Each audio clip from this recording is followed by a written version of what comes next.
میرا دل بدل دے، میرا دل بدل دے، میرا دل بدل دے، میرا دل بدل دے، میرا دل بدل دے، میرا دل بدل دے۔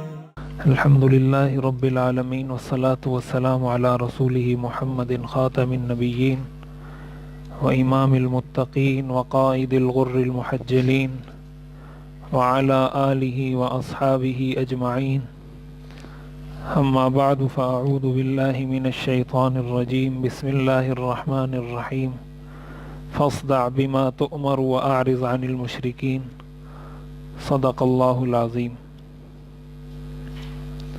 پچھلے درس میں ہم نے یہ بات عرض کی تھی کہ حضور علیہ الصلاۃ والسلام نے دعوت کے کام کو 3 مراحل میں تقسیم کیا ہے، 4 مراحل میں تقسیم کیا ہے۔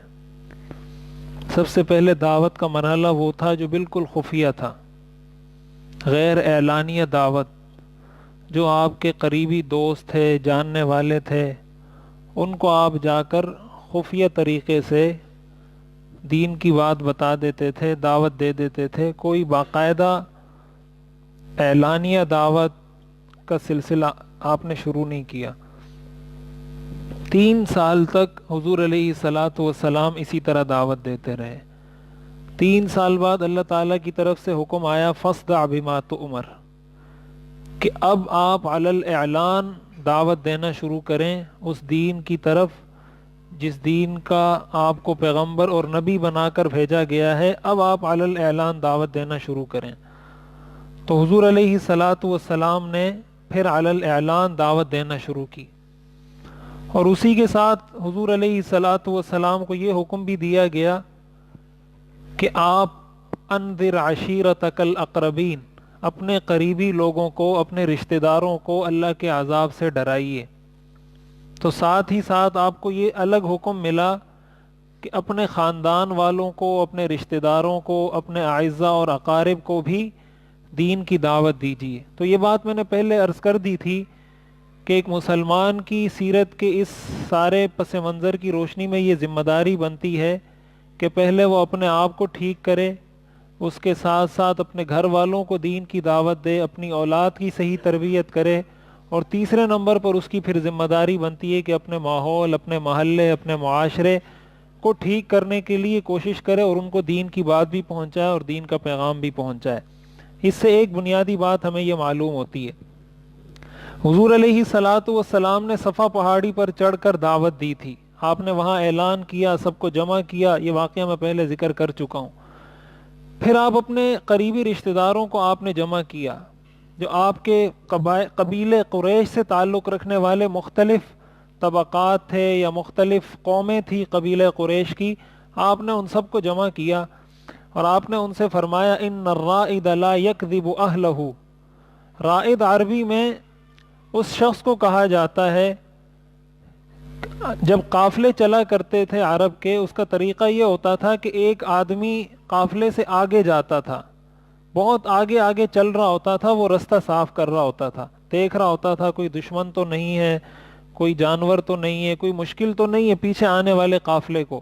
اسی طرح ان کے لیے رستے کو صاف کرتا ہوا جاتا تھا، آگ کا، روشنی کا انتظام کرتا ہوا جاتا تھا، اس کو عربی میں رائد کہتے ہیں۔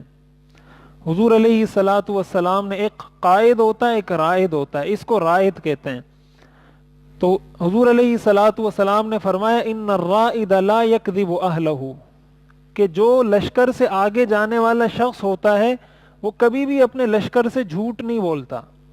وہ جب آگے آگے جا رہا ہوتا ہے تو وہ ان کو بتاتا ہے سچ سچ کہ آگے دشمن ہے، یا آگے کوئی درندہ ہے، یا آگے رستہ صاف نہیں ہے، یا آگے جانا نہیں چاہیے۔ وہ بالکل وہی بات کرتا ہے جو اس کو پتہ چلتی ہے، حالات کے مطابق وہ ان کو پوری طرح خبردار کر دیتا ہے۔ تو آپ نے فرمایا کہ میری مثال تمہارے لیے اس شخص کی طرح ہے جو قافلے سے آگے آگے جا رہا ہو، تو ایسا شخص کبھی بھی جھوٹ نہیں بولتا، تو میں بھی تم سے جھوٹ نہیں بولوں گا۔ اور پھر آگے آپ نے فرمایا واللہ لو کذبت الناس جميعا ما کذبتکم، اللہ کی قسم اگر میں دنیا کے سارے لوگوں سے جھوٹ بولوں تب بھی میں تم سے جھوٹ نہیں بولوں گا۔ یعنی تمہاری میرے دل میں اتنی خیر خواہی ہے کہ میرے سچا ہونے کا اعتراف میرے دشمن بھی کرتے ہیں، لیکن اگر میں کبھی خدا نخواستہ جھوٹ بولوں بھی تو تم سے کبھی بھی زندگی میں جھوٹ نہیں بولوں گا، اس لیے کہ تم میری قوم ہو، میرا قبیلہ ہو، میرے خاندان سے تعلق رکھتے ہو، تم سے کبھی بھی میں جھوٹ نہیں بولوں گا۔ اور آگے آپ نے فرمایا وَلَوْ غَرَرْتُ النَّاسَ جَمِيعًا مَا غَرَرْتُكُمْ، اگر میں دنیا کے سارے لوگوں کو دھوکہ دوں پھر بھی تم کو دھوکہ نہیں دوں گا۔ یعنی اگر تم مجھے یہ سمجھتے ہو کہ یہ دھوکہ دے گا تو اگر میں سب کو بھی دھوکہ دینا شروع کر دوں، کم از کم اپنے بھائیوں کو، اپنے چچا کو، اپنے خاندان والوں کو میں کبھی بھی دھوکہ نہیں دوں گا۔ اور پھر آگے آپ نے فرمایا واللہ الذی لا الہ الا ہو انی لرسول اللہ الیکم خاصۃ والی الناس کافۃ، اللہ کی قسم میں تمہیں اس بات کا اعلان کرتا ہوں، تمہیں یہ بات بتاتا ہوں کہ میں اللہ کا رسول ہوں، الیکم خاصۃ، تمہاری طرف خاص طور سے، وَإِلَى النَّاسِ كَافَّةً، اور سارے لوگوں کی طرف عام طور سے۔ یعنی اللہ نے مجھے ساری انسانیت کا، سارے عالم کا رسول بنایا ہے، لیکن تمہارا خصوصی رسول بنایا ہے، اس لیے کہ تم میرے خاندان سے تعلق رکھتے ہو، اور خاندان کے بارے میں اللہ نے قرآن میں مجھے اسپیشل خصوصی حکم دیا ہے، وَأَنذِرْ عَشِيرَتَكَ الْأَقْرَبِينَ، کہ اپنے خاندان والوں کو خصوصی طور پر اللہ کے عذاب سے ڈرائیں۔ تو آپ نے فرمایا کہ میں سارے لوگوں کے لیے عمومی رسول ہوں، لیکن تمہارے لیے خصوصی رسول ہوں کہ اللہ نے مجھے الگ حکم دیا ہے۔ اور پھر آگے آپ نے فرمایا واللہ لتموتن کما تنامون ولتبعثن کما تستيقظون ولتحاسبن بما تعملون ولتجزون بالاحسان احسانا وبالسوء سوءا وانها لجنة ابدا او لنار ابدا۔ آپ نے فرمایا تم یقیناً اسی طرح ایک دن مرو گے جس طرح تم سوتے ہو، جس طرح تمہیں نیند آتی ہے اسی طرح تمہیں ایک دن موت آئے گی، اور جس طرح تم سونے کے بعد جاگتے ہو اللہ کی قسم اسی طرح تم موت کے بعد دوبارہ ایک دن اسی طرح جگا کر اٹھائے جاؤ گے۔ اور وَلَتُحَاسَبُنَّ بِمَا تَعْمَلُونَ، پھر جو تم نے عمل کیا ہے اللہ کی قسم تمہیں اس کا حساب دینا ہوگا۔ وَلَتُجْزَوُنَّ بِالْإِحْسَانِ إِحْسَانًا وَبِالسُّوءِ سُوءًا، جو تم نے اچھائی کی ہوگی اس کا بدلہ اچھائی کے ساتھ ملے گا، وَبِالسُّوءِ سُوءًا، جو برائی کی ہوگی اس کا بدلہ برائی کے ساتھ ملے گا، وَإِنَّهَا لَجَنَّةٌ أَبَدًا أَوْ لَنَارٌ أَبَدًا، پھر یا تو ہمیشہ ہمیشہ کی جنت ہے یا ہمیشہ ہمیشہ کے لیے جہنم ہے۔ آپ نے اپنے خاندان والوں کو جمع کر کے اس طریقے سے خطبہ ارشاد فرمایا، اس طریقے سے نصیحت فرمائی تاکہ میرے خاندان کے یہ لوگ، میرے قبیلے کے یہ لوگ، میری قوم کے یہ لوگ مسلمان ہو جائیں۔ لیکن اس ساری نصیحت کے باوجود سب نے کہا کہ ہم آپ کی اس بات کو تسلیم کرنے کے لیے تیار نہیں ہیں، ہم آپ کو سچا مانتے ہیں، آپ کو امین مانتے ہیں، آپ کو وعدے کا پکا مانتے ہیں، ساری صفات ساری خوبیاں آپ میں ہیں، لیکن یہ جو آپ بات کرتے ہیں کہ آپ اللہ کے رسول ہیں اور اللہ کے علاوہ کسی کی عبادت مت کرو، آپ کی یہ بات ماننے کے لیے ہم تیار نہیں ہیں۔ جب یہ سب کچھ ہوا تو ابو لہب، پہلے بھی میں ذکر کر چکا ہوں، حضور علیہ الصلوۃ والسلام کی دشمنی میں بہت آگے تھا۔ قرآن کریم کی جو سورت نازل ہوئی اسی وجہ سے نازل ہوئی ہے۔ تو ساروں نے مل کے کہا کہ ہم ان کو یہ مشن چلانے نہیں دیں گے، یہ جو اب انہوں نے مشن شروع کیا ہے لوگوں کو دین کی طرف دعوت دینے کا اور اللہ وحدہ لا شریک کی طرف دعوت دینے کا کہ اللہ ایک ہے، کسی اور کی عبادت جائز نہیں ہے، یہ جو مشن انہوں نے شروع کیا ہے یہ ہم چلنے نہیں دیں گے۔ تو اس موقع پر حضور علیہ الصلوۃ والسلام کے جو چچا تھے ابو طالب، انہوں نے کہا واللہ لنمنعنہ ما بقینا، کہ اللہ کی قسم جب تک میں زندہ ہوں میں اپنے اس بھتیجے کا دفاع کرتا رہوں گا، جب تک میں زندہ ہوں میں اپنے بھتیجے کی سپورٹ میں، اس کی پشت پر میں کھڑا رہوں گا، میری موجودگی میں کوئی بھی میرے بھتیجے کو نقصان نہیں پہنچا سکتا۔ بہرحال حضور علیہ الصلوۃ والسلام کی دعوت کا یہ ایک نیا مرحلہ شروع ہوا، 3 سال تک خفیہ دعوت، 3 سال بعد علی الاعلان دعوت کا مرحلہ شروع ہوا۔ اب یہاں ایک بات سمجھنے کی یہ ہے کہ جب تک آپ خفیہ دعوت کا کام کر رہے تھے کسی کو کوئی پریشانی نہیں تھی، جب آپ نے علی الاعلان دعوت کا کام شروع کیا تو سارا ملت کفر، ساری کفریہ ملت، سارے مشرکین، سارے کفار آپ کے مخالف ہو گئے۔ اب اس سے یہ بات پتہ چلتی ہے، اس سے یہ بات ہمیں معلوم ہوتی ہے کہ کفار یا دشمنان اسلام کو اصل دشمنی اس بات سے ہوتی ہے کہ جب آپ اپنے ایمان کا، اپنے اسلام کا اظہار کرتے ہیں یا آپ اپنے اس اسلام کی دعوت کو دوسروں تک پہنچانا چاہتے ہیں، یہ وہ چیز ہے جس کو وہ روکنا چاہتے ہیں۔ اب کس طریقے سے روکتے ہیں اس کا پتہ ہمیں چلے گا اب جب میں آگے ذکر کروں گا کہ حضور علیہ الصلوۃ والسلام کو کس کس طریقے سے روکا گیا۔ جب وہ میں ذکر کروں گا تو پھر میں اب تطبیق کر کے بتاؤں گا کہ آج کے زمانے میں وہ طریقے کیسے استعمال کیے جاتے ہیں۔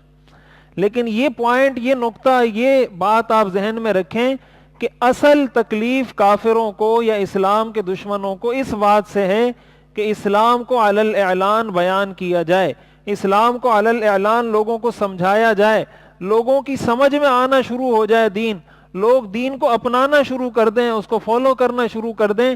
یہ وہ چیز ہے جس سے دشمنان اسلام کو تکلیف ہوتی ہے۔ آپ اگر اپنے طور پر صرف کلمہ پڑھ کے مسلمان ہو جاتے ہیں، ایک آدھ کوئی عبادت کر لیتے ہیں، اس سے کافروں کو کوئی غرض نہیں ہے۔ آپ جب یہ بات کرتے ہیں کہ اسلام کو ہم نے ساری زندگی میں نافذ کرنا ہے، ہمارے معاملات، ہماری معاشرت، ہماری اخلاقیات، جب آپ یہ بات کرتے ہیں کہ ہمارا بزنس اسلام کے مطابق ہونا چاہیے، تو زد پڑتی ہے کافروں کے سودی نظام پر۔ جب کافروں کے سودی نظام پر زد پڑے گی تو وہ آپ کے خلاف پھر پروپیگنڈا بھی کریں گے، آپ کے خلاف سازشیں بھی کریں گے، آپ کو تکلیف بھی پہنچائیں گے۔ کیوں؟ اس لیے کہ اب جب آپ یہ بات کرتے ہیں کہ معاملات کو شریعت کے مطابق کرو، معاشرت کو شریعت کے مطابق کرو، اخلاق کو شریعت کے مطابق کرو، اپنی زندگی کی سیاست کو، ہر چیز کو شریعت کے مطابق کرو، یہاں ان کو یہ محسوس ہوتا ہے کہ ہمارے نظام پہ زد پڑ رہی ہے، ہمارے نظام کو شکست دینے کی کوشش کی جا رہی ہے۔ جب تک آپ اپنی ذاتی زندگی میں مگن رہتے ہیں، جب تک آپ اپنی ذاتی زندگی میں مگن رہیں، آپ نماز پڑھیں، کافر آپ کو نہیں روکے گا نماز پڑھنے سے۔ آپ کی نماز پڑھنے سے اس کو کیا تکلیف ہے؟ لیکن جب آپ یہ بات کریں گے کہ سود حرام ہے تو اس سے اس کو تکلیف ہوگی۔ ظاہر ہے اس کا پورا معاشی نظام سود پر کھڑا ہے۔ آپ جب کہیں گے میں اپنے معاشی نظام کو اسلام کے مطابق چلاؤں گا، اب ظاہر ہے یہ بالکل واضح سی بات ہے کہ اس سے کافر کو تکلیف کیوں نہیں ہوگی۔ جب آپ اس کے پورے نظام کی نفی کر رہے ہیں کہ یہ سودی نظام ٹھیک نہیں ہے، یہ جائز نہیں ہے، شریعت اس کی اجازت نہیں دیتی، میں اپنے نظام کو شریعت کے مطابق بناؤں گا، پھر آپ کے خلاف سازش بھی ہوگی، پھر آپ کے خلاف پروپیگنڈا بھی ہوگا، سب کچھ ہوگا۔ اب حضور علیہ الصلوۃ والسلام نے دعوت دی۔ اب یہاں میں وہ طریقے ذکر کرتا ہوں جن طریقوں سے حضور علیہ الصلوۃ والسلام کو ستایا گیا۔ سب سے پہلا طریقہ، جب حضور علیہ الصلوۃ والسلام نے علی الاعلان دعوت دی، پہلا طریقہ تھا استہزاء کا۔ استہزاء کہتے ہیں مذاق اڑانا، کسی کا تمسخر اڑانا، کسی کے بارے میں تبصرے تجزیے کرنا، اس کو اس طرح معمولی سمجھ کر ہلکی نظر سے دیکھنا، استہزاء، مذاق۔ حضور علیہ الصلوۃ والسلام جب کسی کے قریب سے گزرتے تھے تو ان کا ایک جملہ تھا، ھذا ابن ابی کبشہ یکلم من السماء، کہ یہ ابن ابی کبشہ ہے، یہ ابو کبشہ کا بیٹا ہے اور آسمان سے لوگ اس سے باتیں کرتے ہیں۔ یہ ان کا ایک جملہ تھا جو سیرت کی کتابوں میں موجود ہے۔ اب اس میں مذاق کیسے اڑایا جاتا تھا تو مورخین نے اس کی دو تشریحیں لکھی ہیں، دو وضاحتیں لکھی ہیں۔ ایک یہ کہ حضور علیہ الصلوۃ والسلام، یہ بات ہم شروع کے دروس میں عرض کر چکے ہیں کہ آپ کا نسب بہت اعلیٰ تھا، بہت اعلیٰ، عرب کے سب سے اعلیٰ خاندان سے آپ تعلق رکھتے تھے اور آپ کا نسب پورے عرب کو معلوم تھا۔ ابن ابی کبشہ جو حضور کو کہا جاتا تھا، یہ حضور علیہ الصلوۃ والسلام کے نانا تھے، ابو کبشہ۔ تو یہ بجائے اس کے کہ حضور علیہ الصلوۃ والسلام کو ابن عبد المطلب کہیں کہ یہ عبد المطلب کا بیٹا ہے، دادا کی طرف نسبت کرنے کے بجائے حضور کی نسبت کرتے تھے نانا کی طرف۔ مقصد اس کا یہ ہوتا تھا کہ گویا ان کے دادا کا تو پتہ ہی نہیں ہے کہ ان کے دادا کون ہیں۔ اس طریقے سے حضور علیہ الصلوۃ والسلام کو ابن عبد المطلب نہیں کہتے تھے، ابن ابی کبشہ کہتے تھے۔ مقصد یہ ہوتا تھا کہ گویا اس کا کوئی نسب معلوم نہیں، کہ ان کا کوئی نسب کا پتہ نہیں، خاندان کا پتہ نہیں۔ اس طریقے سے حضور علیہ الصلوۃ والسلام کا مذاق اڑاتے تھے، اور لوگوں کی نظروں میں حضور علیہ الصلوۃ والسلام کو ہلکا ثابت کرنے کی کوشش کرتے تھے۔ اور دوسری بات جو مورخین نے لکھی ہے وہ یہ کہ عرب میں ایک شخص گزرا تھا، قرآن کریم نے ایک ستارے کا تذکرہ کیا ہے، الشعرا انہ هو رب الشعرا، اللہ فرماتے ہیں کہ میں شعرا نامی ستارے کا بھی رب ہوں۔ تو عرب میں ایک گروپ، ایک طائفہ، ایک گروہ ایسا تھا جو اس ستارے کی عبادت کرتا تھا، اور باقی عرب بت پرست تھے، وہ بتوں کی عبادت کرتے تھے۔ یہ جو طبقہ تھا یہ اس ستارے کی عبادت کرتا تھا، یہ کہتے تھے یہ الگ سے خاص ستارہ ہے، لہذا اس کی عبادت کی جائے گی۔ تو اس نے سب دینوں سے ہٹ کر، عرب کے جو عام دین تھا اس دین سے ہٹ کر ایک نیا دین گویا ایجاد کیا تھا کہ وہ سارے بت پرست تھے، اس نے ستارے کی عبادت شروع کر دی۔ تو اس کا نام ابو کبشہ تھا، اس کی کنیت ابو کبشہ تھی۔ تو جس طریقے سے اس نے اپنا رستہ عرب کے عام مذہب سے جدا کر کے اپنا الگ مذہب بنایا تھا، اسی طرح حضور علیہ الصلوۃ والسلام نے بھی عرب کے سارے مذہب کو ریجیکٹ کر کے ایک الگ مذہب بنایا، توحید کی طرف دعوت دی۔ تو یہ لوگ کہتے تھے کہ یہ اسی ابو کبشہ کا بیٹا ہے، ھذا ابن ابی کبشہ، یہ اسی ابو کبشہ کا بیٹا ہے، یکلم من السماء، اور یہ کہتا ہے کہ مجھ سے آسمان سے لوگ باتیں کرتے ہیں۔ یہ ان کا انداز تھا حضور علیہ الصلوۃ والسلام کو ستانے کا، یہ پہلا انداز تھا۔ اس کو کہا جاتا ہے استہزاء، مذاق اڑانا۔ اب ظاہر ہے آپ کہیں سے گزر رہے ہیں اور لوگ آپ کے بارے میں اس طرح کے تبصرے شروع کریں، اور آپ کا تعلق اتنے بڑے خاندان سے ہو، آج تک ساری دنیا کا سب سے معزز خاندان وہی خاندان ہے جو حضور علیہ الصلوۃ والسلام کا خاندان ہے آج تک۔ تو اس زمانے میں تو حضور علیہ الصلوۃ والسلام خود موجود تھے، اور سارے عرب جانتے تھے، عرب نسب کو بڑے اچھے طریقے سے یاد کر کے رکھتے تھے اور اس پر فخر کرتے تھے۔ اور سارے انبیاء کے ساتھ اللہ کی یہ سنت رہی ہے، سارے انبیاء اپنی قوموں میں سب سے اعلیٰ خاندان میں مبعوث ہوتے ہیں تاکہ کوئی ان کے نسب پر انگلی نہ اٹھا سکے۔ اب آپ اس بات سے اندازہ لگائیں کہ اتنے بڑے خاندان سے تعلق رکھنے والا شخص، جس کو اللہ نے پیغمبر بھی بنایا، جب وہ کسی کے پاس سے گزرتا ہوگا اور وہ حضور کو ان کے نسب پر طعنہ دیتے ہوں گے، تو حضور علیہ الصلوۃ والسلام پر کیا گزرتی ہوگی؟ جب آپ کسی کو اس کے نسب پر طعنہ دیں کہ ان کا نسب معلوم نہیں، حالانکہ اس کا خاندان اتنا اعلیٰ ہو، تو کتنی گرانی، کتنی مشکل، کتنی تکلیف ہوگی اس شخص کو۔ حضور علیہ الصلوۃ والسلام کو ستانے کا یہ پہلا طریقہ تھا۔ اب یہاں یہ بات بھی میں عرض کروں، ساتھ ساتھ یہ سیرت میں صرف واقعات پڑھانے کے لیے نہیں درس دے رہا ہے، اس کا اصل مقصد سیرت سے وہ درس سیرت ہے کہ اس سے ہمیں کیا درس ملتا ہے۔ اب دیکھیں، دین کا کام کرنے والوں کو آج کے زمانے میں بھی جو مشکلات ہیں، ان مشکلات میں سے ایک مشکل استہزاء ہے، ایک مشکل مذاق اڑانا ہے۔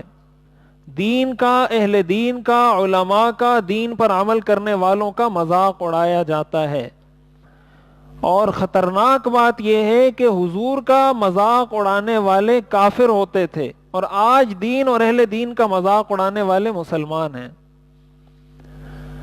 اس وقت کافر دین کا اور اہل دین کا مذاق اڑاتے تھے۔ یہی مذاق ہے نا، مذاق کی آپ کوئی بھی صورت نکال لیں، چاہے آپ داڑھی کا مذاق اڑائیں، چاہے آپ مولوی کا مذاق اڑائیں، چاہے آپ ٹوپی کا مذاق اڑائیں، چاہے آپ دین کے کسی کام کا مذاق اڑائیں، جب آپ مولوی کا مذاق اڑاتے ہیں، جب آپ داڑھی کا مذاق اڑاتے ہیں، دین کے کسی حکم کا مذاق اڑاتے ہیں، تو وہ در حقیقت رسول کا مذاق ہے، وہ در حقیقت قرآن کا مذاق اڑانے کے مترادف ہے، وہ در حقیقت اللہ کا مذاق اڑانے کے مترادف ہے۔ اس لیے کہ دین کا حکم رسول کی جانب سے، دین کا حکم اللہ کی جانب سے ہے، تو دین کے کسی حکم کا مذاق اڑانا در حقیقت اسی ذات کا مذاق اڑانا ہے جس نے یہ حکم دیا ہے۔ سورۃ المطففین کے اندر اللہ تعالیٰ نے ان لوگوں کا تذکرہ کیا ہے، وَإِذَا مَرُّوا بِهِمْ يَتَغَامَزُونَ، کہ یہ کافر لوگ جب مسلمانوں کے پاس سے گزرتے ہیں تو ایک دوسرے کو آنکھیں مارتے ہیں۔ یتغامزون، یہ قرآن کی آیت ہے، ایک دوسرے کو آنکھیں مارتے ہیں. یہ آپ قرآن اٹھا کے دیکھیں، آپ ترجمہ پڑھیں تو آپ کو پتہ چلے گا یہ قرآن میں اللہ نے کیا بیان کیا ہے. اذا مروا بہم، جب مسلمانوں پر سے گزرتے ہیں، ان کے پاس سے گزر ہوتا ہے، یتغامزون، ایک دوسرے کو آنکھیں مارتے ہیں مذاق اڑانے کے لیے کہ یہ مولوی صاحب بیٹھا ہوا ہے، یہ حاجی صاحب بیٹھا ہوا ہے، یہ صوفی صاحب، یہ ٹوپی والا یہ بیٹھا ہوا ہے، ایک دوسرے کو آنکھیں مارتے ہیں. وَإِذَا انْقَلَبُوا إِلَىٰ أَهْلِهِمُ انْقَلَبُوا فَكِهِينَ، اور جب گھروں کو لوٹتے ہیں تو بڑے ہنسی مذاق میں اور بڑے خوش و خرم اور دینداروں کا مذاق اڑاتے ہوئے لوٹتے ہیں. وَإِذَا رَأَوْهُمْ قَالُوا إِنَّ هَؤُلَاءِ لَضَالُّونَ، اور جب دینداروں کو دیکھتے ہیں، دین پر عمل کرنے والوں کو، تو کہتے ہیں إِنَّ هَؤُلَاءِ لَضَالُّونَ، یہ سارے گمراہ لوگ ہیں. جب کسی دین پر عمل کرنے والے کو دیکھتے ہیں تو کہتے ہیں إِنَّ هَؤُلَاءِ لَضَالُّونَ، یہ سارے گمراہ لوگ ہیں، بھٹکے ہوئے لوگ ہیں، ان کو پتہ نہیں ہے، ان کو زمانے کا نہیں پتہ، ان کو جدید ٹیکنالوجی کا نہیں پتہ، ان کو کوئی پرانی باتیں رٹی رٹائی کہتے ہیں، یہ نہیں کرو یہ نہیں کرو. اور جو ہے نا عورتوں کو کہتے ہیں گھر سے نہیں نکلو، کہتے ہیں میوزک نہیں سنو، فلمیں نہیں دیکھو، ڈرامے نہیں دیکھو، یہ کام نہیں کرو وہ کام نہیں کرو، وہ پتھر کے دور کی باتیں کرتے ہیں. وَإِذَا رَأَوْهُمْ قَالُوا إِنَّ هَؤُلَاءِ لَضَالُّونَ، یہ قرآن اس لیے جو کہا جاتا ہے نا، قرآن گلے میں تعویذ بنا کر ڈالنے کے لیے نہیں ہے، قرآن پڑھنے کے لیے. پڑھیں گے تو پتہ چلے گا قرآن میں ہے کیا. جب تک قرآن کو پڑھیں گے نہیں تو قرآن سے ہم فائدہ نہیں اٹھا سکتے. قرآن کو پڑھیں گے تو پتہ چلے گا اللہ نے کیا کہا ہے اس قرآن میں. اللہ تعالیٰ فرماتے ہیں وَمَا أُرْسِلُوا عَلَيْهِمْ حَافِظِينَ، میں نے کوئی ان لوگوں کو ان پر نگران بنا کر تھوڑی بھیجا ہے کہ یہ تبصرے کر رہے ہیں کہ یہ گمراہ ہیں اور آنکھیں مار رہے ہیں اور ان کا مذاق اڑا رہے ہیں. کیا میں نے ان کی یہ ذمہ داری لگائی ہے کہ یہ ان کے بارے میں تبصرہ کریں کہ یہ حق پر ہیں یا گمراہ ہیں؟ وَمَا أُرْسِلُوا عَلَيْهِمْ حَافِظِينَ، میں نے ان کو ان پر نگران بنا کر تو نہیں بھیجا. اب قیامت کا اللہ انجام بتاتے ہیں.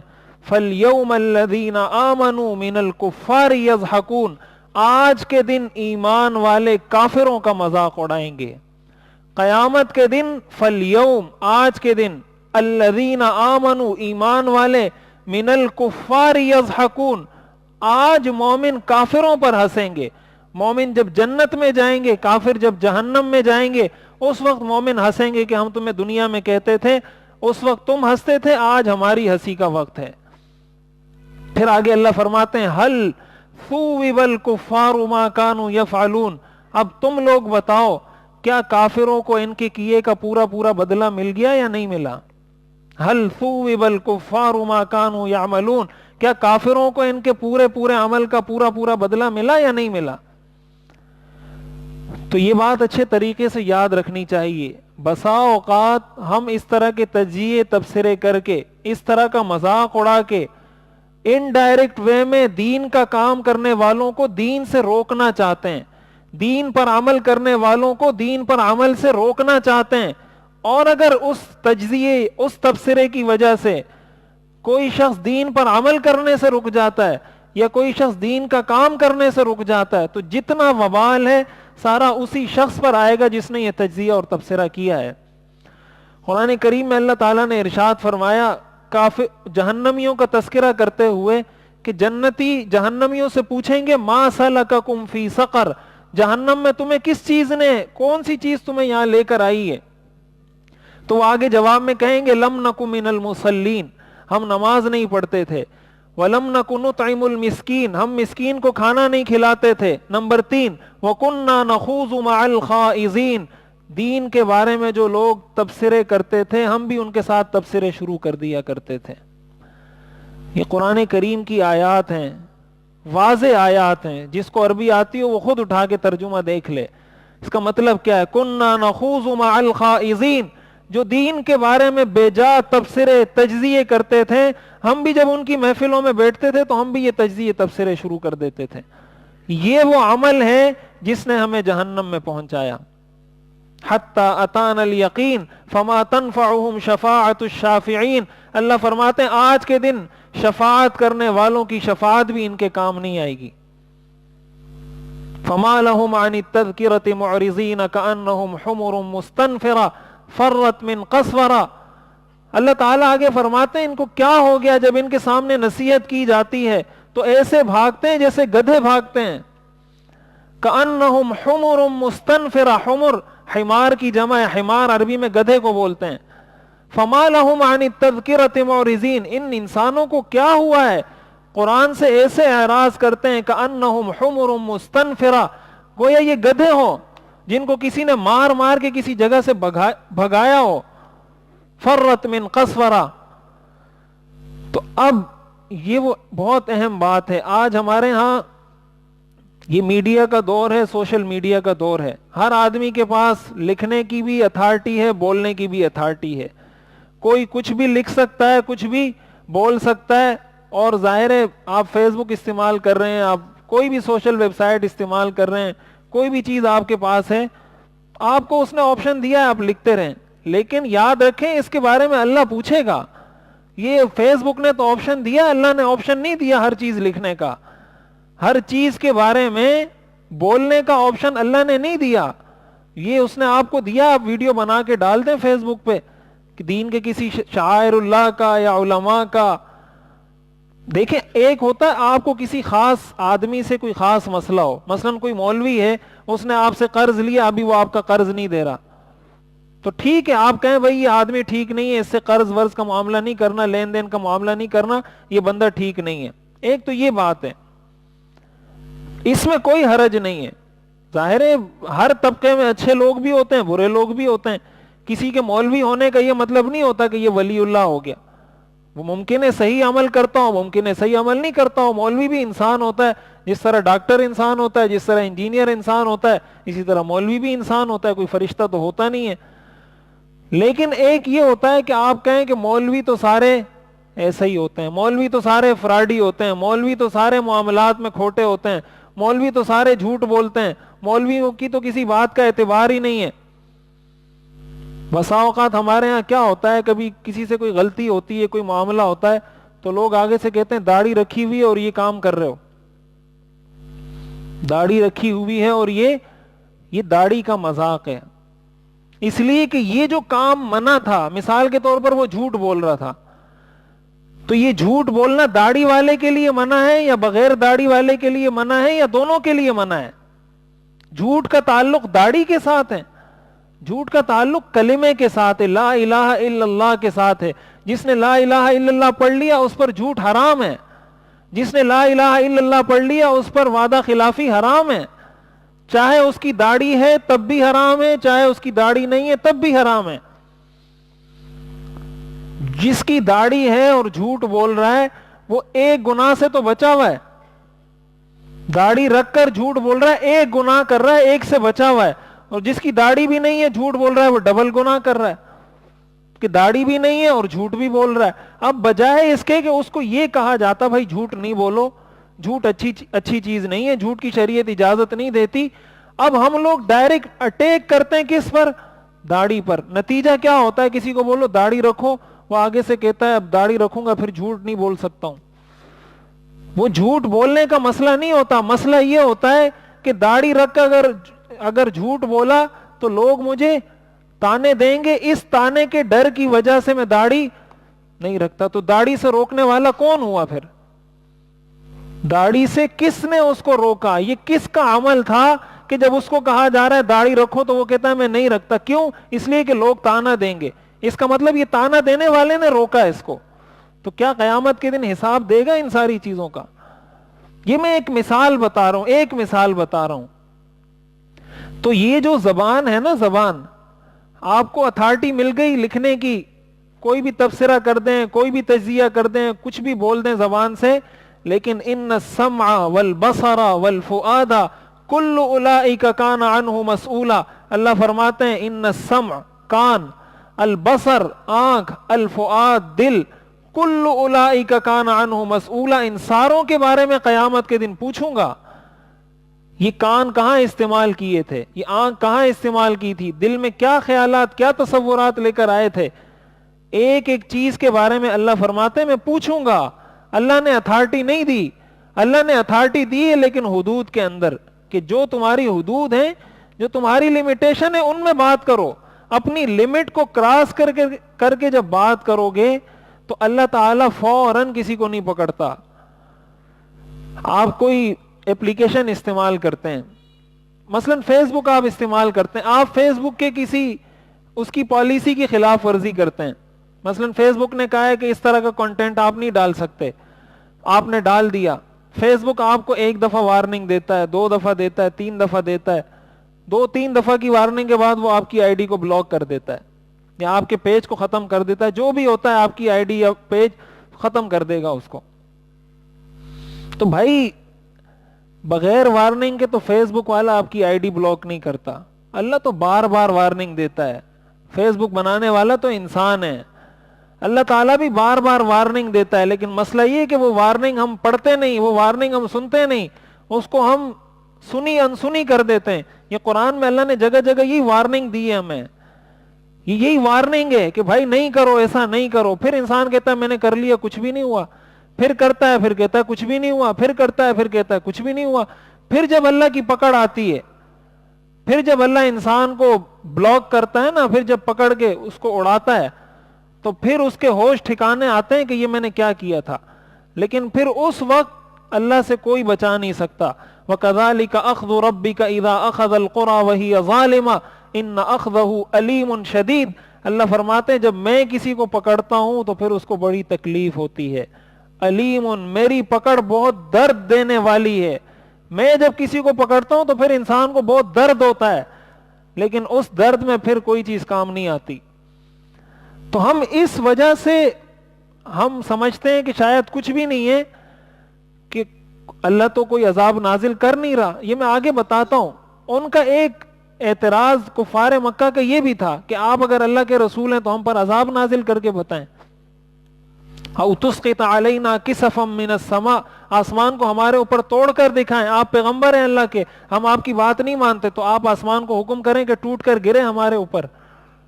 یہ وہ حضور کو چیلنج دیتے تھے کافر. جب حضور ان کو کہتے تھے بھائی اللہ کی نافرمانی نہیں کرو, اللہ عذاب میں مبتلا کر دے گا, وہ کہتے تھے تسقط علینا کسفا من السماء, آسمان کو حکم دو کہ ٹوٹ کر گرے ہم لوگوں پر.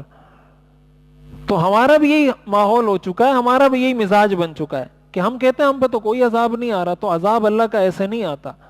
تو پہلی بات یہ یاد رکھنی چاہیے کہ ہم آج سے یہ عزم کریں سیرت کے اس واقعے کی روشنی میں کہ حضور علیہ الصلاۃ والسلام کو روکنے کا ایک انداز کافروں کا یہ تھا کہ ان کا مذاق اڑایا جائے. اور ظاہر ہے یہ مذاق جو اڑایا جاتا ہے, آج اگر آپ دیکھ لیں میڈیا پر انٹرنیشنل یا نیشنل, کس طریقے سے علماء سے, مساجد سے, مدارس سے علماء عوام کو کس طریقے سے دور کیا جا رہا ہے.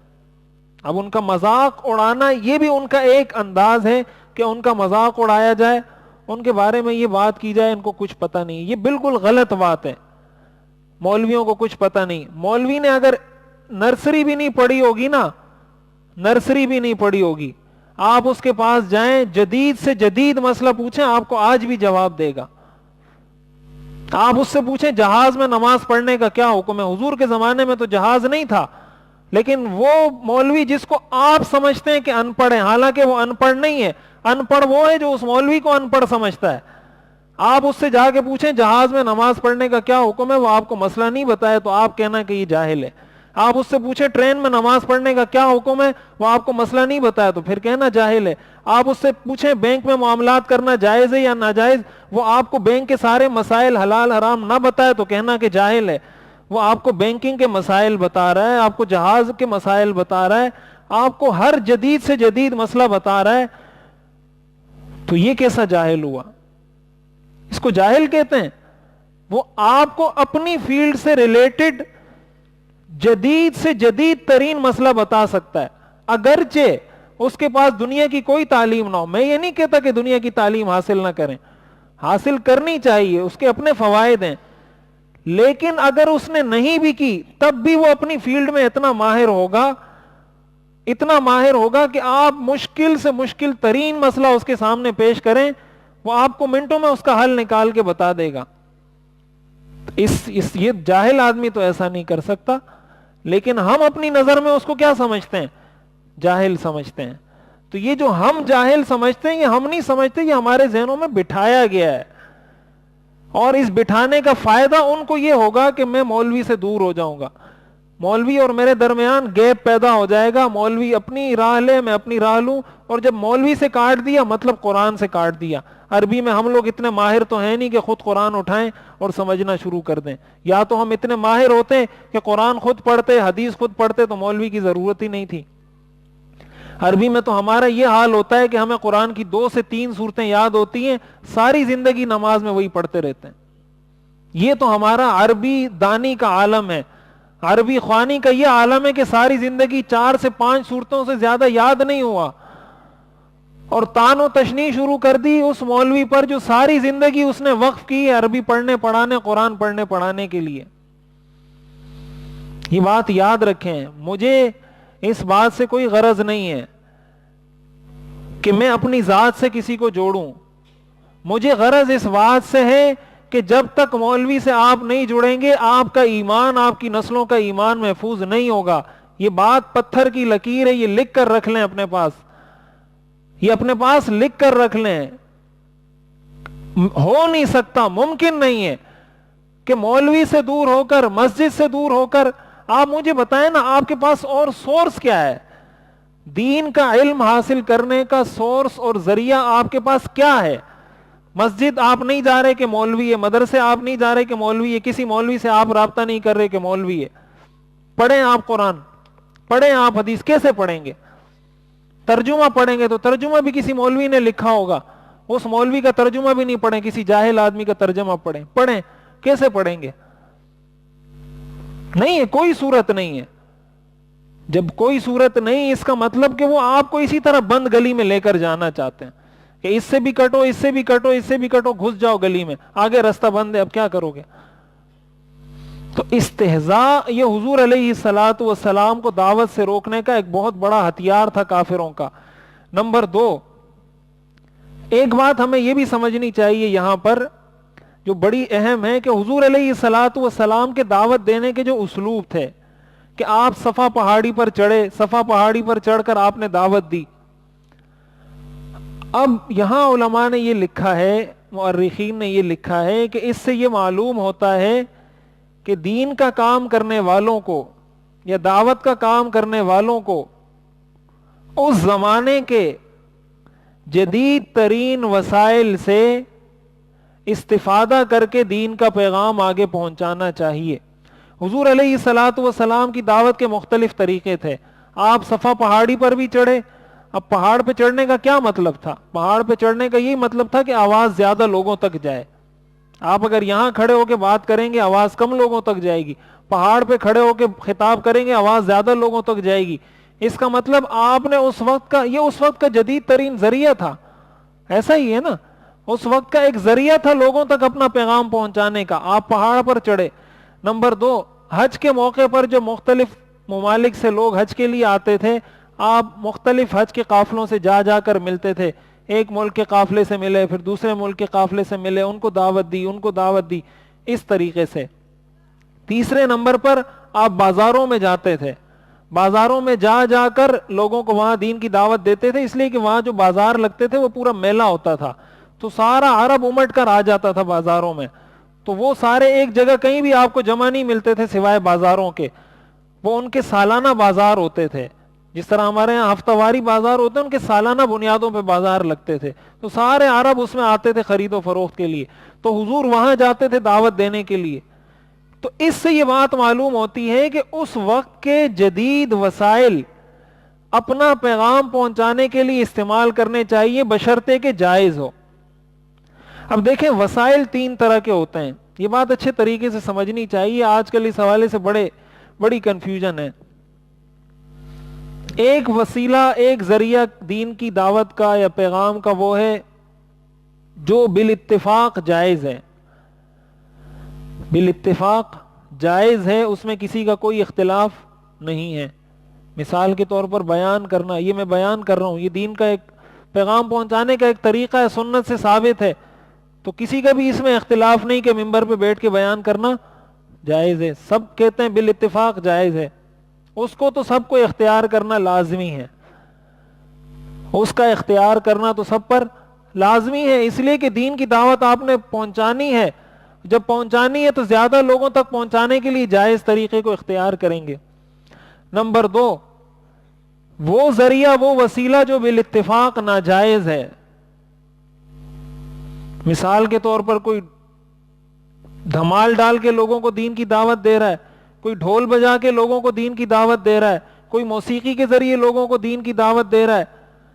یہ ساری وہ چیزیں جو کسی بھی عالم کے نزدیک جائز, کوئی بھی مولوی صاحب آپ کو یہ دھمال ڈھول یہ ڈانس, کوئی بھی مولوی صاحب آپ کو نہیں کہے گا کہ یہ جائز ہے.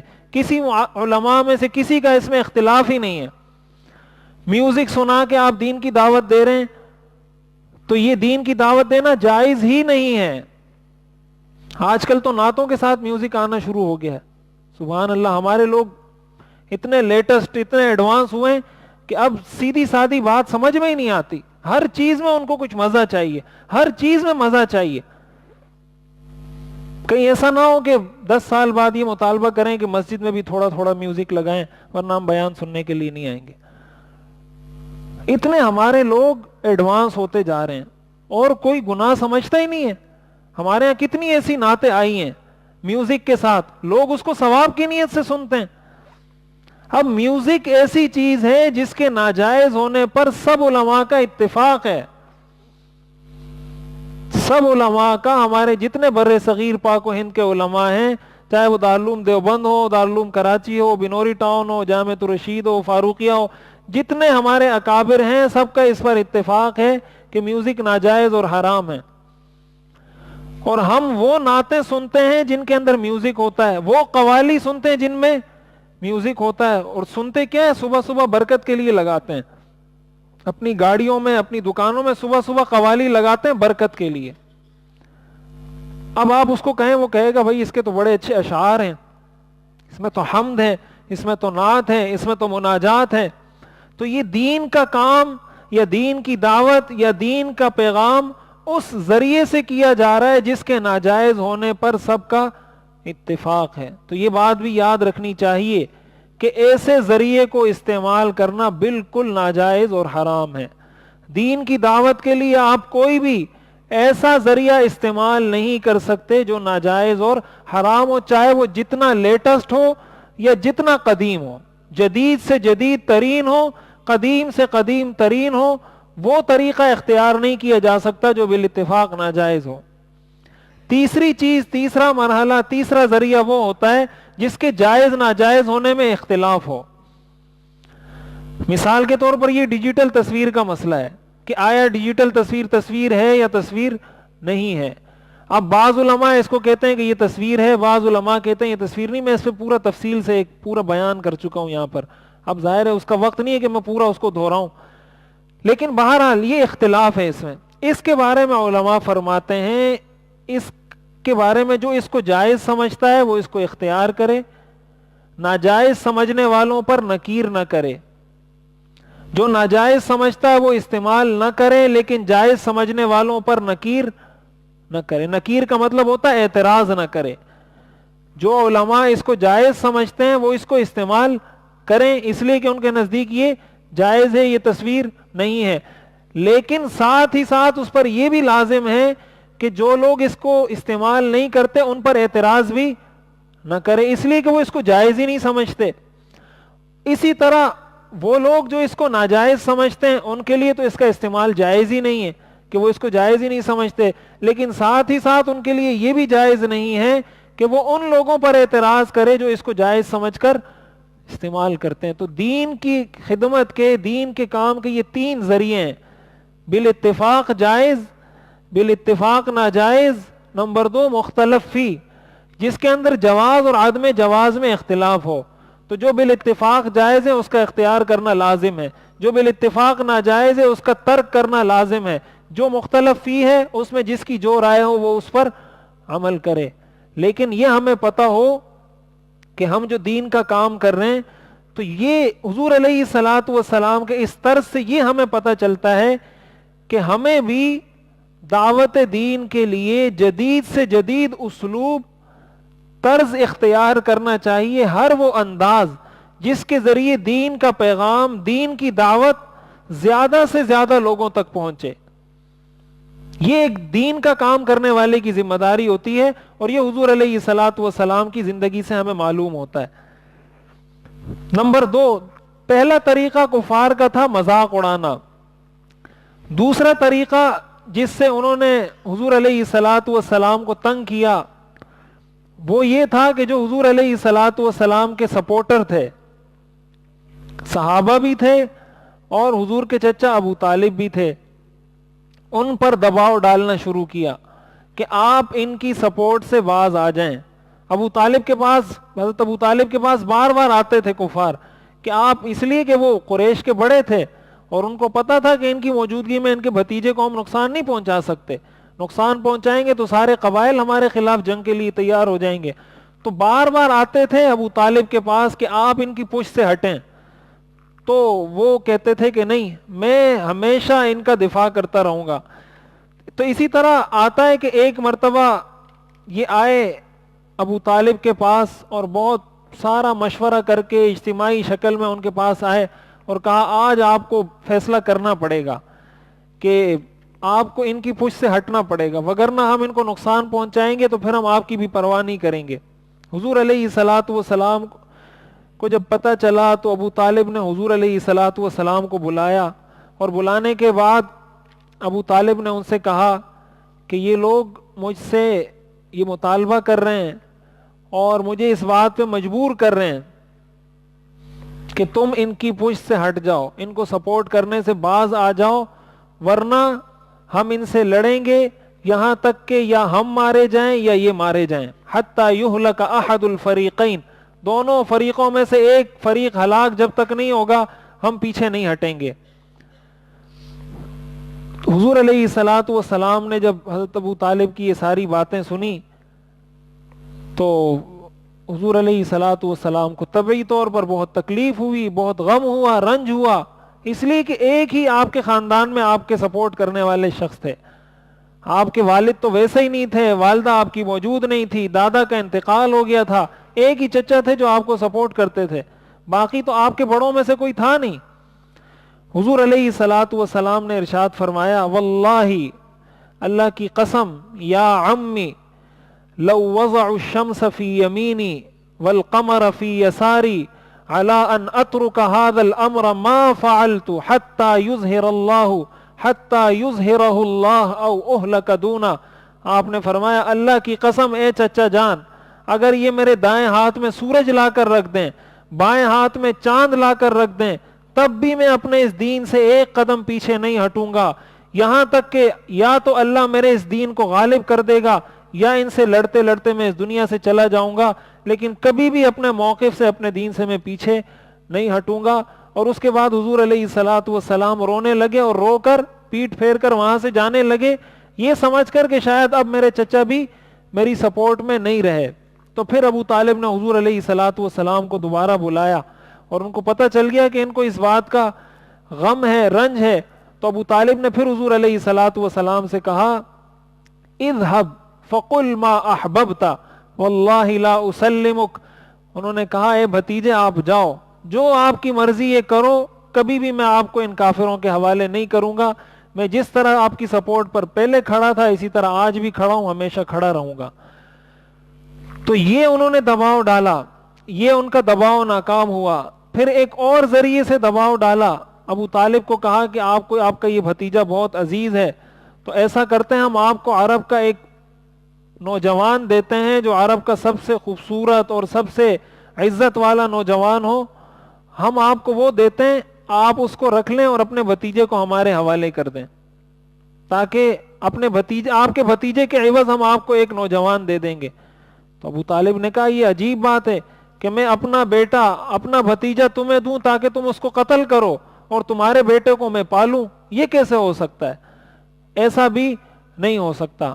بہرحال آگے میں بتاؤں گا. پھر انہوں نے معاشی بائیکاٹ کیا، حضور علیہ الصلاۃ والسلام کا 3 سال تک معاشی بائیکاٹ کیا کہ ان کے ساتھ نہ کوئی سلام کرے گا، نہ سلام کا جواب دے گا، نہ ان سے کوئی چیز خریدے گا، نہ انہیں کوئی چیز بیچے گا.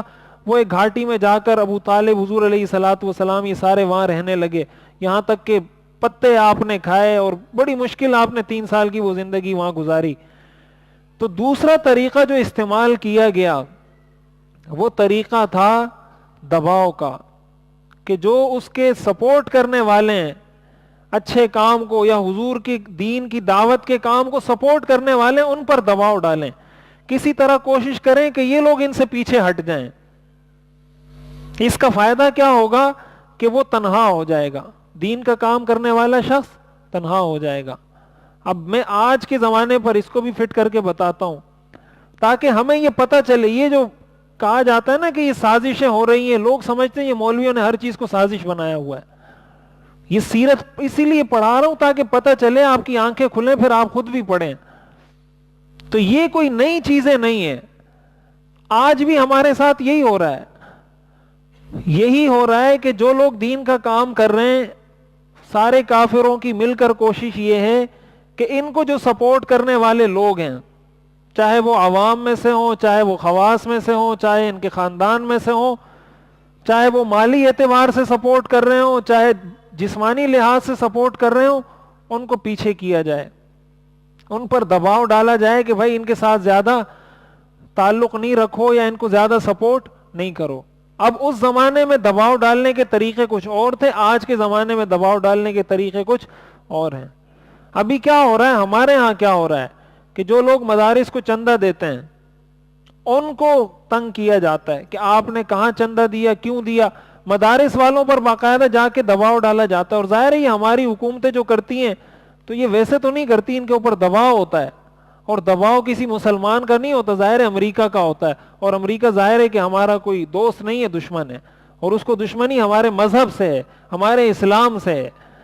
تو وہ ان پر دباؤ ڈالتا ہے کہ مدارس کو تنگ کرو. ہماری حکومتیں مدارس کے پاس آتی ہیں, آپ کو کون چندہ دے رہا ہے, کہاں سے آ رہا ہے, کیوں دے رہا ہے, وہاں کیوں نہیں دے رہا ہے, یہ کیا کر رہا ہے, وہ کیا کر رہا ہے. نتیجہ یہ ہوتا ہے کہ جو چندہ دینے والا ہوتا ہے وہ بھی پیچھے ہٹنا شروع ہو جاتا ہے کہ یار یہاں تو چندہ بھی دینا پڑتا ہے, پھر حکومت کو جواب بھی دینا پڑتا ہے کہ کیوں دیا چندہ. اب نتیجہ کیا ہے کہ وہ پیچھے, میں آپ کو یہ نہیں کہہ رہا مجھے چندہ چاہیے, میں نے الحمدللہ نہ یہاں کبھی کوئی چندے کا اعلان کیا, نہ کرنے کا ارادہ ہے, مجھے آپ سے کوئی چندہ وندہ نہیں چاہیے. آپ کو یہ باتیں سمجھا رہا ہوں, یہ باتیں آپ کے ذہن میں اتارنا چاہ رہا ہوں تاکہ ہمارا ذہن کلیئر ہو. باقی مجھے چندہ وندہ نہیں چاہیے, میں نے کبھی اپنے مدرسے کے لیے چندہ نہیں کیا, اور نہ ہمارے مدرسے کا یہ مزاج ہے چندہ مانگنے کا. تو لیکن یہ بات آپ کو, یہ میں آپ کو ایک مثال دے رہا ہوں, مثال یہ دے رہا ہوں کہ جو لوگ دین کے کام کو سپورٹ کرتے ہیں, دین کے کام میں ممد اور معاون بنتے ہیں, ان پر اس طریقے سے دباؤ ڈالا جائے کہ وہ کسی طرح دین کا کام کرنے والوں کی سپورٹ سے پیچھے ہٹ جائیں. اب اس میں ہر طرح کے لوگ ہوتے ہیں, بعض لوگ ہوتے ہیں وہ ڈر کے پیچھے ہٹ جاتے ہیں, بعض لوگ ہوتے ہیں وہ کہتے ہیں نہیں بھائی یہ مولوی نہیں ڈر رہے, کام کر رہے ہیں, تو ہمیں ڈرنے کی کیا ضرورت ہے. سب سے بڑے دہشت گرد تو مولوی ہیں جو کام کر رہے ہیں, جن کو چندہ دینے کی وجہ سے ہمیں تنگ کر رہے ہیں. جب ان کو کچھ نہیں بول رہے تو ہمیں کیوں کچھ بول رہے ہیں. بولنا ہو تو مولویوں کو بولو پہلے, بھائی نماز کیوں پڑھاتے ہو مسجد میں, بچوں کو قرآن کیوں پڑھاتے ہو, نہیں پڑھاؤ بچوں کو قرآن, پہلے ان کو بولو. جب ان کو نہیں بولتے تو ہمیں کیوں بولتے ہو. تو یہ بات بھی یاد رکھنی چاہیے. اور یہ ہمارے, میں آپ کو بتا رہا ہوں, یہ بنا بنایا منصوبہ آتا ہے ہمارے یہاں امپلیمنٹ ہو جاتا ہے. ہمارے ملک میں یہ سسٹم ہے, باہر سے بنا بنایا منصوبہ آئے گا, یہاں امپلیمنٹ ہو جائے گا, سب پہ نافذ ہو جائے گا. تو اب ہوا کیا ہے, ہوا یہ ہے کہ ہمارے معاشرے میں دینی مدارس کو اس طرح بنا کر پیش کیا گیا ہے کہ گویا یہ مدارس معاشرے کی خدمت کے بجائے کوئی جرم سرزد کر رہے ہوں, کسی جرم کے مرتکب ہیں یہ سارے مدارس.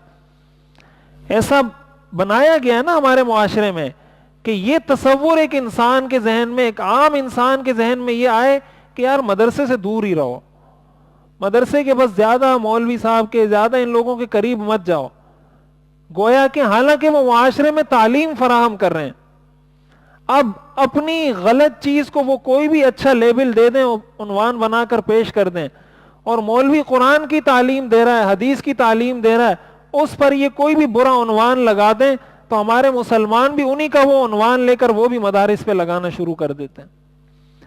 بھائی جو آدمی قرآن کا درس دے رہا ہے, جو قرآن کی تعلیم دے رہا ہے, جو حدیث کی تعلیم دے رہا ہے, تو آپ کو اللہ نے عقل نہیں دی. آپ کو اللہ نے عقل دی ہے تو جائیں کسی مدرسے میں, بیٹھیں کسی مدرسے میں, کسی کلاس میں جا کر سنیں کسی مدرس کا درس, وہ کیا پڑھا رہا ہے, کیسے پڑھا رہا ہے, کیا ان کی باتیں ہو رہی ہیں. اگر ہم اعتماد کریں گے تو میڈیا پہ کریں گے, اور میڈیا 97% یہ یہودیوں کے ہاتھ میں, اور ظاہر ہے کہ یہودی ہمارے کوئی دوست نہیں ہے, دشمن ہے. تو یہ بات بھی اچھے طریقے سے یاد رکھنی چاہیے کہ ہم اپنے ذہن سے سوچیں. اللہ نے ہمیں ایک عقل دی ہے, ہماری آنکھیں اپنی ہیں, ہمارے کان اپنے, ہاتھ اپنے, عقل اپنی ہے. دین کے کاموں میں تو بڑا سوچتے ہیں.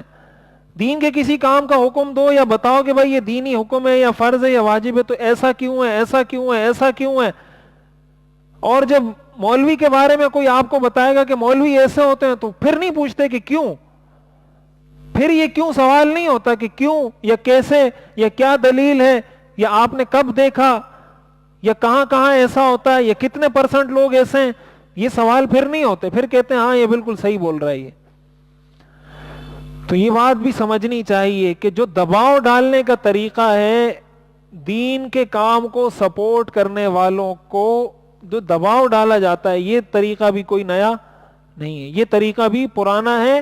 اور یہ بات بھی اچھے طریقے سے یاد رکھیں, اللہ کا دین نہ میرا محتاج ہے نہ آپ کا محتاج ہے. اللہ تعالیٰ نے قرآن کریم میں واضح بتایا ہے کہ اگر تم دین کا کام نہیں کر سکتے تو میں تمہاری جگہ کوئی اور قوم پیدا کر دوں گا, ثم لا یکونوا امثالکم, پھر وہ تمہارے جیسے نہیں ہوں گے, وہ بڑے شوق سے دین کا کام کریں گے.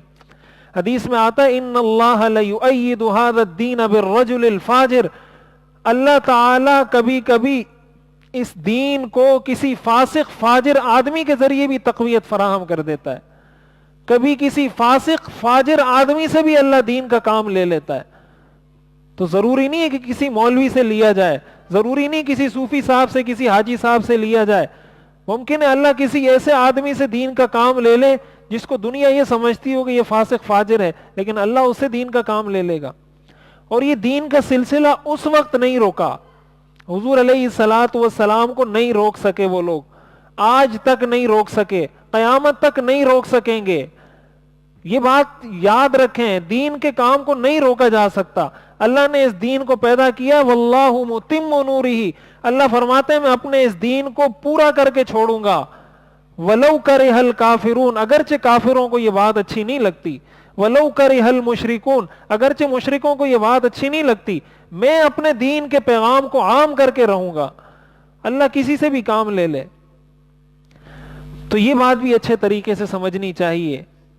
تیسرا طریقہ کسی دین کے کام کو بدنام کرنے کا, جو حضور علیہ الصلوۃ والسلام کے خلاف استعمال کیا گیا, اس کو کہا جاتا ہے پروپیگنڈا. پروپیگنڈا یعنی کوئی بھی بات کسی کے بارے میں طے کر لو کہ یار ان کو کوئی ٹائٹل دے دیتے ہیں کہ کوئی پروپیگنڈا ان کے خلاف شروع کر دیتے ہیں. جیسے مدارس اور علماء کے خلاف دہشت گردی ایک پروپیگنڈا ہے, ایک لفظ ہے. اب حضور علیہ الصلوۃ والسلام کے خلاف پروپیگنڈا کیسے ہوا یہ میں آپ کو بتاتا ہوں. حضور علیہ الصلوۃ والسلام کو جب ان سارے طریقوں سے روکا اور روکنے میں کامیاب نہیں ہوئے, پھر یہ سارے بیٹھے, سارے مشرکین بیٹھے اور مشورہ کیا. اور مشورہ کیا کیا, یہ سیرت کی کتابوں میں لکھا ہے, آپ کبھی پڑھیں. مشورہ یہ کیا کہ ان کو تو ہم نے روکنے کی بہت کوشش کی, کسی بھی ذریعے سے باز نہیں آ رہے. اب ایسا کرتے ہیں ہم سب مل کے ان کے خلاف کوئی پروپیگنڈا شروع کرتے ہیں. کوئی ایک لقب بتاؤ برا کہ ہم سب مل کے بولیں کہ اس کو یہ بیماری ہے یا اس میں یہ خرابی ہے. کوئی ایک لقب ایسا چنتے ہیں جس پر ہم سب متفق ہوں کہ آپ سے کوئی پوچھے تو آپ بھی کہیں گے ہاں ایسا ہی ہے, آپ سے پوچھے تو آپ بھی کہیں گے ہاں ایسا ہی ہے, آپ سے پوچھے تو آپ بھی کہیں گے ہاں ایسا ہی ہے. کوئی ایسا لقب چنتے ہیں. تو مشورہ شروع ہوا ان کا. مشورہ شروع ہونے کے بعد جو ولید ابن المغیرہ ہیں, تو یہ بیٹھے, یہ ابو جہل کے چچا تھے ولید ابن المغیرہ, اور قریش کے بہت بڑے سرداروں میں سے تھے. تو ان سے کہا کہ ایسا کرتے ہیں ان کو ہم کاہن کا لقب دے دیتے ہیں. یہ سارا مشورہ یہ لکھا ہوا ہے کتابوں میں, آپس میں طے کر کے کیا بولتے ہیں ان کو کاہن کا لقب دے دیتے ہیں. جو بھی آئے گا اسلام قبول کرنے ہم کہیں گے یہ شخص کاہن ہے, یہ کاہن ہے, یہ کاہن ہے, کاہن ہے. اتنا بولو, یہ آج کے میڈیا کا سلوگن ہے, جھوٹ کو اتنا بولو, اتنا بار بار بولو, اتنا بار بار بولو کہ لوگ اس کو سچ سمجھنا شروع ہو جائیں. یہ ہمارے میڈیا کا حاصل وصول ہے. جھوٹ اتنا منہ بھر کے بولو, اتنا بار بار بولو, اتنا زور سے بولو کہ سامنے والا سمجھے کہ یہی سچ ہے. تو انہوں نے کہا کاہن بولتے ہیں. تو انہوں نے کہا ولید بن المغیرہ نے کہ اللہ کی قسم وہ کاہن نہیں ہے, کوئی اور لقب ان کے لیے چنو, یہ کاہن کوئی بھی آپ کی یہ بات نہیں مانے گا کہ یہ کاہن ہے. تو انہوں نے کہا چلو ہم ایسا کرتے ہیں, ان کے لیے ہم مجنون کا لقب چن لیتے ہیں, پاگل. جو بھی آئے گا ہم کہیں گے یہ مجنون ہے, اس کی بات نہیں سنو, اس کی باتیں سنتے ہیں لوگ پتہ نہیں بہک جاتے ہیں, یہ لقب چنتے ہیں. تو انہوں نے آگے سے کہا ولید بن المغیرہ نے کہ اللہ کی قسم وہ مجنون بھی نہیں ہے, کبھی اس نے ایسا کوئی کام نہیں کیا جو مجنون لوگ کرتے ہیں.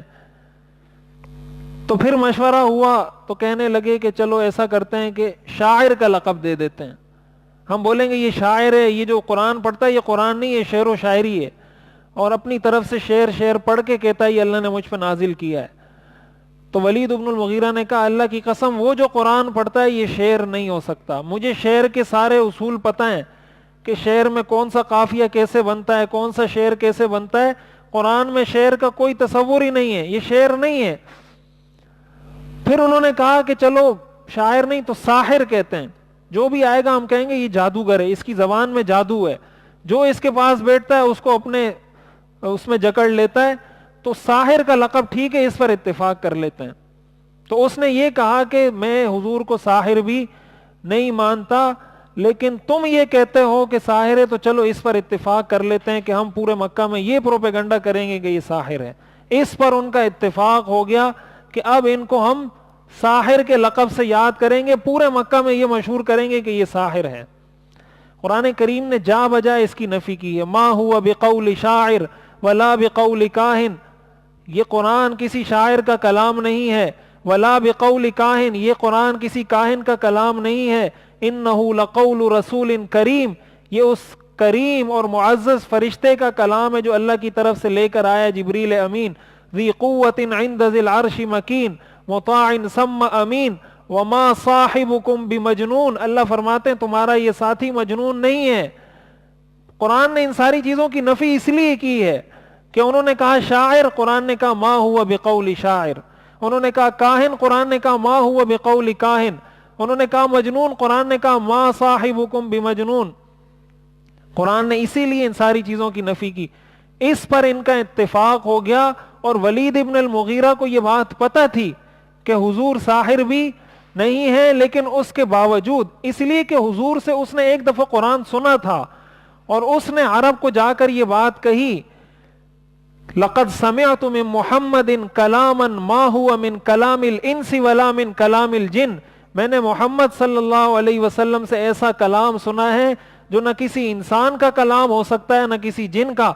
وَإِنَّ لَهُ لَحَلَاوَةً, اس کلام کے اندر ایک مٹھاس ہے, وَإِنَّ عَلَيْهِ لَطَلَاوَةً, اس کلام کے اندر ایک تازگی ہے, وَإِنَّ أَعْلَاهُ لَمُثْمِرٌ, اور یہ وہ چیز ہے, یہ وہ درخت ہے جس کی شاخیں پھلدار ہیں, یعنی یہ ایسا مذہب, ایسا کلام ہے جس کی شاخیں پھیلیں گی, یہ پھل دے گا. وَإِنَّ أَسْفَلَهُ لَمُغْدِقٌ, اور اس کی جڑیں انتہائی مضبوط ہیں, یعنی تم اس کو روکنے کی کوشش مت کرو, جتنا بھی روکو گے اس کی جڑیں پھیلیں گی, جتنا روکو گے اس کی شاخیں اور پھیلتی جائیں گی. وَإِنَّهُ يَعْلُو وَمَا يُعْلَى, یہ دین اور یہ کلام غالب ہو کر رہے گا, اس پر کوئی غلبہ حاصل نہیں کر سکتا.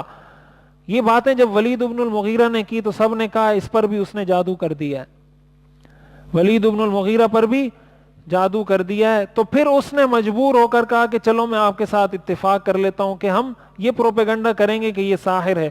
قرآن کریم سورۃ المدثر کی یہ آیات ولید بن المغیرہ کے بارے میں نازل ہوئی, ذرنی ومن خلقت وحیدا وجعلت له مالا ممدودا وبنین شہودا ومہدت له تمہیدا ثم يطمع ان ازید کلا انه كان لآیاتنا عنیدا سأرهقه صعودا انه فکر وقدر فقتل كيف قدر ثم قتل كيف قدر ثم نظر ثم عبس وبصر ثم ادبر واستكبر فقال ان هذا الا سحر يؤثر ان هذا الا قول البشر سأصليه سقر وما ادراك ما سقر. اللہ فرماتے ہیں ذرنی ومن خلقت وحیدا, مجھے اور اس ولید بن المغیرہ کو آپ ذرا الگ چھوڑیں. وجعلت له مالا ممدودا, میں نے اس کو اتنا مال عطا کیا ہے. وبنین شہودا، اتنے بیٹے اس کو دیے جو ہر وقت اس کے سامنے کھڑے رہتے ہیں. ومہدت لہ تمہیدا ثم یطمع ان ازید کلا، اللہ فرماتے ہیں انہ کان لآیاتنا عنیدا، یہ میری آیتوں کا دشمن ہے.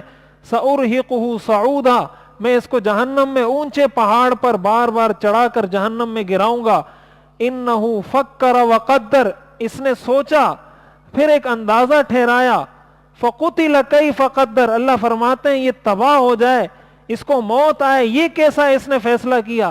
ثم قتل کیف قدر، اللہ فرماتے ہیں پھر یہ ہلاک ہو، یہ اس نے کیسا فیصلہ کیا. ثم نظر، پھر اس نے دیکھا.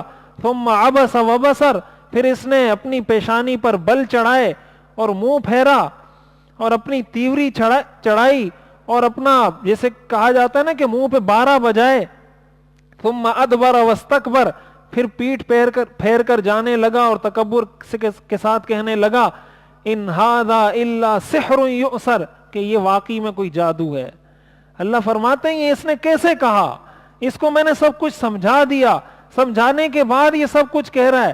اللہ فرماتے ہیں سأرہقہ صعودا، میں جہنم میں اس کو پہاڑ پر چڑھا کر بار بار گراؤں گا. سأصلیہ سقر، میں اس کو جہنم میں داخل کروں گا. وما ادراک ما سقر، آپ کو کیا پتا کہ سقر کیا چیز ہے.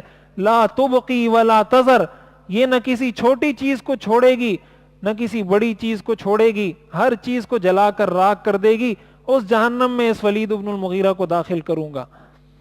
یہ قرآن کریم کی آیات، اسی طرح قرآن کریم کی وہ جو آیات نازل ہوئی ہیں فلا تطع كل حلاف مہین ہماز مشاء بنمیم مناع للخیر معتد اثیم عتل بعد ذلك زنیم ان كان ذا مال وبنین اذا تتلى علیہ آیاتنا قال اساطیر الاولین سنسمه علی الخرطوم. اللہ فرماتے ہیں میں قیامت کے دن اس کو ذلیل کروں گا. کیوں ذلیل کروں گا؟ کہ اس کو سب کچھ واضح ہو کر پتہ چل گیا، اس کے باوجود کہتا ہے کہ یہ جادو ہے، اس کے باوجود پیغمبر کے بارے میں کہتا ہے کہ یہ جادوگر ہے. تو حضور علیہ الصلاۃ والسلام کی دعوت کو روکنے کا تیسرا طریقہ یہ تھا پروپیگنڈا، جس کو قرآن نے ذکر کیا ہے. اب قرآن کا تو ہم لوگ انکار نہیں کر سکتے نا. قرآن کہہ رہا ہے کہ یہ سازش کافروں نے کی. کیا سازش کی؟ کہ کہا یہ شاعر کا کلام ہے. اللہ نے جواب دیا ما ہوا بقول شاعر. قرآن کہتا ہے کافروں نے یہ سازش کی کہ کہیں کاہن کا کلام ہے. قرآن نے جواب دیا ما ہوا بقول کاہن. انہوں نے یہ سازش کی کہ کہیں یہ مجنون ہے. قرآن نے کہا ما صاحبکم بمجنون، تمہارا ساتھی مجنون نہیں ہے.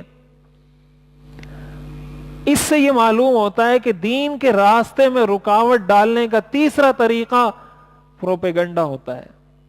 اس زمانے میں پروپیگنڈا تھا شاعر کا، ساحر کا، مجنون کا، اور آج کے زمانے میں پروپیگنڈا ہے دہشت گردی کا، فنڈامنٹلزم کا، بنیاد پرست ہونے کا، انتہا پسند ہونے کا، شدت پسند ہونے کا. آج کے زمانے میں یہ پروپیگنڈا ہے. دین تو ہمیں شدت پسندی نہیں سکھاتا، ہمارا دین تو پورا ایک مکمل ضابطہ حیات ہے. ہاں اگر ان کو یہ چیز کھٹکتی ہے کہ یہ کافروں سے جہاد کیوں کرتے ہیں، تو جہاد تو شریعت کا ایک حکم ہے. اب اگر وہ جہاد کو دہشت گردی کہیں گے تو جہاد تو اسلام سے نہ کبھی نکلا ہے نہ کبھی نکالا جا سکتا ہے. کافروں سے جہاد یہ تو شریعت کا حصہ ہے. یہ تو حضور علیہ الصلوۃ والسلام نے مدینہ میں اتنی جنگیں لڑی، صحابہ نے اتنی جنگیں لڑی، اور ظاہر ہے وہ دہشت گرد اسی لیے بولتے ہیں مولوی کو کہ یہ مولوی کے ذہن میں یہ بات کیوں ہے کہ یہ کافر ہمارا دشمن ہے. یہ جہاد کی بات مولوی کے ذہن میں کہاں سے آتی ہے؟ یہ بات اس کے ذہن سے نکالو، ورنہ اور ان کو کیا مسئلہ ہے ہم سے؟ ہم نماز پڑھ رہے ہیں، ہم اپنے دین پر عمل کر رہے ہیں. بھائی ہمارے مذہب سے آپ کو کیا مسئلہ ہے؟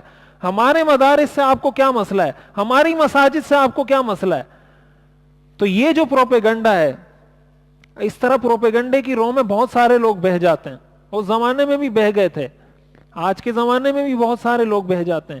یہ جو حدیث شریف میں آتا ہے نا کہ قیامت کے قریب فتنوں کا زمانہ ہوگا اور ایک کے بعد ایک کڑی فتنے کی ٹوٹ کر گرے گی، تو یہ تو وہ چیزیں جو حضور کے ساتھ پیش آئی ہیں. یہ پروپیگنڈا تو حضور کے خلاف ہوا ہے کہ شاعر، مجنون، ساحر، کاہن. تو آج اگر یہ بات میں بار بار سمجھانے کی کوشش کر رہا ہوں کہ آج اگر ہم سیرت کو پڑھیں اور ان واقعات کو سمجھیں اور ہمیں پتہ چلے کہ حضور کے خلاف اس طرح پروپیگنڈا کیا گیا، تو یہ بات طے ہے کہ حضور کے علوم کے ورثہ علماء امت کے خلاف بھی یہ پروپیگنڈا ہوگا، اس لیے کہ العلماء ورثۃ الانبیاء، علماء انبیاء کے وارث ہیں۔ وَإِنَّ الْأَنْبِيَاءَ لَمْ يُوَرِّثُوا دِينَارًا وَلَا دِرْهَمًا، انبیاء اپنی میراث میں دینار اور درہم چھوڑ کر نہیں جاتے، انما ورثوا العلم، انبیاء اپنی میراث میں یہ علم دین چھوڑ کر جاتے ہیں۔ من اخذہ اخذ بحظ وافر، جو اس دین کے علم کو حاصل کر لے بڑا خوش نصیب ہے۔ تو علماء انبیاء کے وارث ہیں، علماء کو یہ ساری چیزیں میراث میں ملی ہیں۔ یہ پروپیگنڈا، یہ استہزاء اور مذاق، یہ تنگ کرنا، یہ ستانا، یہ ساری چیزیں علماء کو میراث میں ملی ہیں، لیکن ہمیں یہ فیصلہ کرنا ہوگا کہ کہیں ہم ان لوگوں کی صف میں تو شامل نہیں ہو رہے، کہیں ہمارا وزن اس پلڑے میں تو نہیں گر رہا جو دین کو، اہل دین کو، مسجد کو، اہل مسجد کو، علم دین، اہل علم کو، مدارس کو، علماء کو، دین کا کام کرنے والوں کو بدنام کرنے کی کوشش کر رہے ہیں۔ کہیں ہمارا وزن تو اس پلڑے میں نہیں پڑ رہا۔ علماء کا تو تعین ہو چکا، دین کا کام کرنے والوں کا تو تعین ہو چکا کہ یہ ورثۃ الانبیاء ہیں۔ اب جو ان کے ساتھ ہوگا، اس کا مطلب یہ بھی اسی کام میں ان کے ساتھ لگے ہوئے ہیں، یہ بھی دین کا کام کر رہے ہیں۔ جو دین پر، دین کے کام کرنے والوں پر اعتراض کرے گا، اس کا مطلب ان کو وراثت میں یہ چیز انبیاء سے نہیں ملی، یہ چیز انبیاء کے دشمنوں سے میراث میں ملتی ہے۔ دین کے خلاف پروپیگنڈا، دین کے خلاف مذاق، یہ انبیاء سے میراث میں نہیں ملتا، یہ انبیاء کے دشمنوں سے میراث میں ملتا ہے۔ ہماری یہ ذمہ داری بنتی ہے، ہماری یہ ذمہ داری بنتی ہے کہ ہم اپنی آنکھوں سے دیکھیں، اپنے کانوں سے سنیں، اپنی عقل سے سوچیں، خود فیصلہ کریں۔ جب آپ اپنی آنکھوں کو کھلا رکھیں گے، اپنے کانوں کو کھلا رکھیں گے، اپنے دماغ کو کھلا رکھیں گے، ساری چیزیں آپ کے سامنے واضح ہو جائیں گی۔ لیکن جب تک دین اور اہل دین کے دشمن کی باتیں ہم سنیں گے، اس کی باتوں پر من وعن عمل کریں گے، اس کو قبول کریں گے، تب تک ہم دین سے بدظن ہوں گے۔ اور جب دین سے بدظن ہوں گے تو ظاہر ہے ایک مسلمان کے لیے اس سے بڑی تباہی اور کچھ نہیں ہے کہ وہ اپنے دین سے بدظن ہو جائے۔ تو یہ وہ تین طریقے ہیں، اور بھی طریقے جو میں اگلے درس میں ذکر کروں گا۔ اس کو اچھے طریقے سے سمجھ لینا چاہیے، لوگوں کو سمجھا دینا چاہیے۔ ایک طریقہ جو میں نے ذکر کیا، استہزاء، مذاق اڑانا، حضور کا مذاق اڑایا گیا، ابن ابی کبشہ کہا گیا آپ کو۔ نمبر دو، حضور علیہ الصلاۃ والسلام کی حمایت کرنے والوں پر دباؤ ڈالا گیا، ابو طالب پر دباؤ ڈالا گیا کہ آپ ان کی سپورٹ سے باز آ جائیں۔ جو صحابہ حضور پر ایمان لائے تھے ان کو ستایا گیا، ان کو انگاروں پر لٹایا گیا، ان کو تنگ کیا گیا تاکہ یہ حضور کی حمایت سے باز آ جائیں۔ نمبر تین، پروپیگنڈا، حضور کے خلاف پروپیگنڈا کیا گیا کہ مجنون ہے، شاعر ہے، ساحر ہے، کاہن ہے۔ لیکن حضور علیہ الصلاۃ والسلام دین کا کام اسی طرح کرتے رہے، ہم نے بھی دین کا کام اسی طرح کرتے رہنا ہے۔ اب جو اسی طرح دین کا کام کرتا رہے گا، اس کا مطلب یہ نبی کا حقیقی وارث ہے۔